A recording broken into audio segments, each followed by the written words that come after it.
Bonjour à tous.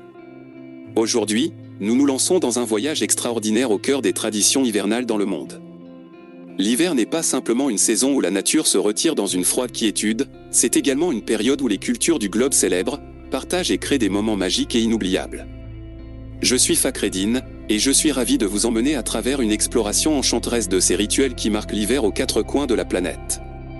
Préparez-vous à être transporté dans un monde de diversité, de chaleur humaine et de festivités uniques. Avant de plonger dans cette odyssée hivernale, n'oubliez pas de vous abonner et de cliquer sur la cloche pour ne rien manquer de nos prochaines aventures culturelles.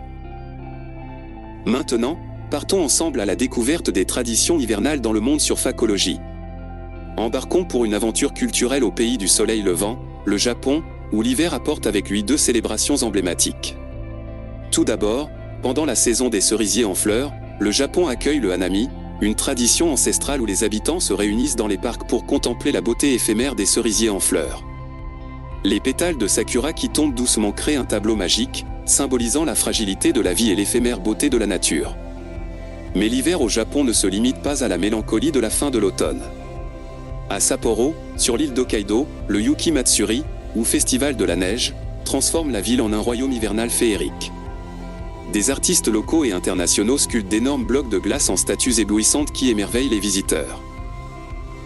Les rues s'illuminent de mille feux, créant une atmosphère chaleureuse malgré le froid hivernal.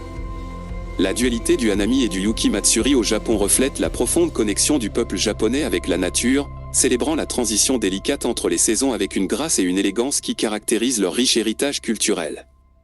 Voyageons maintenant vers le nord de l'Europe, où les pays scandinaves illuminent l'obscurité hivernale avec des traditions qui célèbrent la lumière et la chaleur humaine. En Suède, la Sainte-Lucie, le 13 décembre, est une fête emblématique. Les jeunes filles vêtues de robes blanches, couronnées de bougies, parcourent les rues, apportant la lumière dans les maisons et évoquant un sentiment d'espoir pendant les jours les plus sombres de l'année. Cette célébration évoque la légende de Sainte Lucie, la porteuse de lumière. D'autre part, au Danemark, l'art de vivre appelé Ig domine la saison hivernale. Ig, difficile à traduire, représente l'idée de créer une atmosphère chaleureuse et confortable.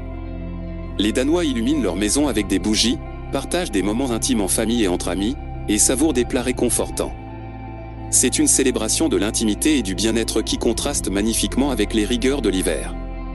La Scandinavie, avec ses traditions de lumière, incarne l'idée que même dans l'obscurité hivernale, il est possible de trouver de la chaleur, de l'espoir et de la connexion humaine. Ces célébrations évoquent une philosophie de vie où la lumière intérieure est aussi importante que la lumière extérieure, créant ainsi une atmosphère magique pendant les mois les plus froids. Changeons radicalement de décor et de climat pour nous plonger dans la chaleur et la couleur du Mexique, où la fête de la Chandeleur prend une dimension unique.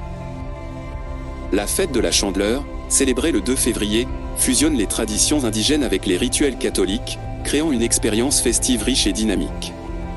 Au cœur de cette célébration se trouve la dégustation des délicieux tamales, des petits paquets de maïs farcis de viande, de légumes ou de fruits, enveloppés dans des feuilles de maïs ou de bananier. Les tamales, cuits à la vapeur, représentent une offrande symbolique. La fête est également marquée par la danse traditionnelle des Conchero, une pratique héritée des anciennes civilisations indigènes. Les danseurs, vêtus de costumes vibrants et portant des coquilles de tortue, exécutent des mouvements rythmiques en l'honneur de la Vierge de la Chandeleur. Loin d'être une simple célébration culinaire, la fête de la Chandeleur au Mexique unit les communautés autour de la nourriture, de la danse et de la spiritualité, créant une atmosphère de joie et de connexion. La fête de la Chandeleur au Mexique illustre la manière dont les traditions culinaires et culturelles s'entrelacent pour former des célébrations vibrantes. Elle témoigne également de la capacité des Mexicains à intégrer harmonieusement les éléments indigènes et religieux, créant une expérience culturelle unique et inoubliable. Voyageons maintenant vers les vastes étendues de la Russie, où l'hiver est accueilli par des festivités éblouissantes, notamment la célébration du Nouvel An orthodoxe.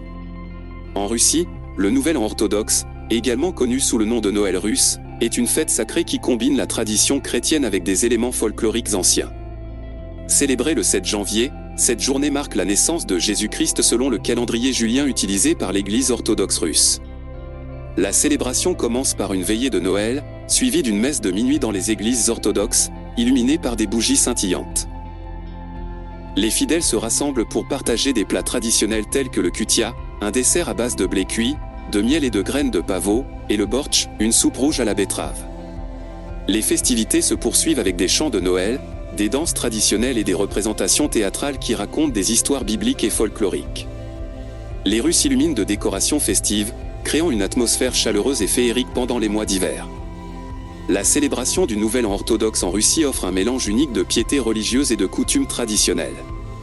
Elle dépeint l'importance de l'héritage culturel et spirituel dans la vie quotidienne, réunissant les communautés autour de la foi, de la convivialité et de la beauté des traditions hivernales russes. Et voilà, chers amis, notre périple au cœur des traditions hivernales dans le monde touche à sa fin. Nous avons parcouru des contrées lointaines, goûté aux saveurs uniques, ressenti la chaleur des communautés et célébré la diversité culturelle qui rend l'hiver si exceptionnel. Ces traditions, qu'elles soient illuminées par des bougies suédoises, rythmées par des danses mexicaines, ou empreintes de spiritualité orthodoxe russe, sont autant de témoignages de la richesse et de la résilience des peuples du monde entier. J'espère que cette exploration hivernale a éveillé votre curiosité, élargi vos horizons culturels, et peut-être même suscité en vous le désir de vivre ou partager certaines de ces traditions. N'oubliez pas de laisser un pouce bleu si cette aventure vous a enchanté, de partager vos propres expériences hivernales dans les commentaires, et bien sûr, de vous abonner pour de futures explorations culturelles sur Facologie. Merci de nous avoir rejoints pour cette plongée dans la magie de l'hiver à travers le monde. Restez chaleureux, restez curieux, et à bientôt pour de nouvelles découvertes sur Facologie.